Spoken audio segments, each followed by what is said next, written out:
Good morning. This is Pastor Doug. Last Sunday we looked at a familiar few verses in the book of Proverbs that launched us into the new year. Trust in the Lord with all your heart. Do not lean on your own understanding. In all your ways acknowledge Him, and He will make your path straight. Trusting God and acknowledging Him. Relying and depending on Him in all situations, in all circumstances, and recognizing that He is present in those circumstances. He's already gone there before you and me. He's with us in the moment, and He has something even in the future that comes out of that situation. Whether it's a challenge or an opportunity, we can believe and trust and know that God is active and present in those and absolutely trustworthy. And that's a good thing to hold on to as we start the year.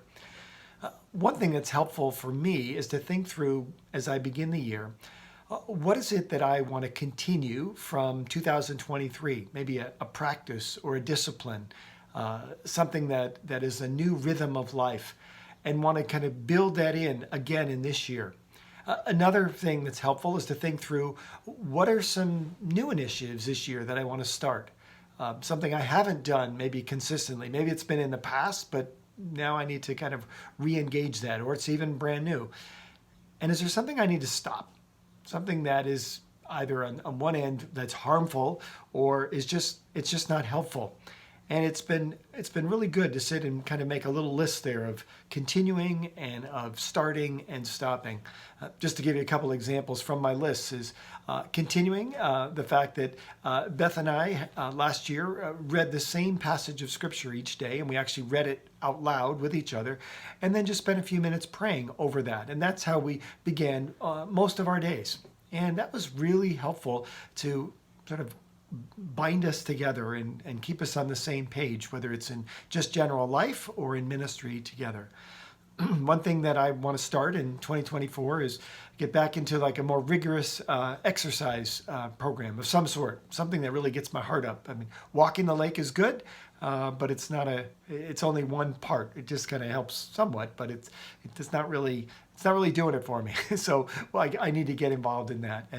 And then thirdly, stopping looking at my news feed during the day. It's so easy to get sucked into all the different little news stories that'll pop up on the news feed, whether it's on my phone or on the computer, and say, nope, stop. I don't need to do that. I can check out the news, once in the morning or at the end of the day. That's great. That's all I really need to do.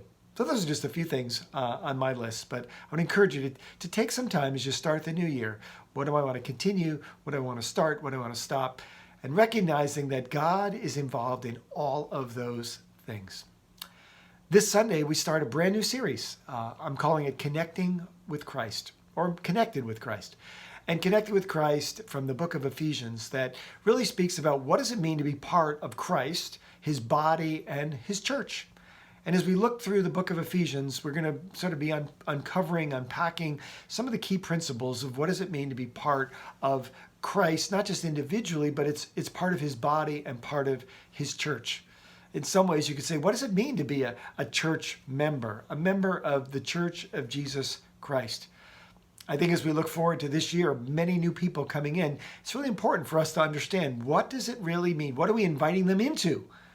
So that they understand this is what we believe, and this is how we put our faith into practice. I hope you have a great week, and I look forward to seeing you on Sunday, either in person or online, or even connecting with you in other ways. So this is Pastor Doug. We'll see you soon.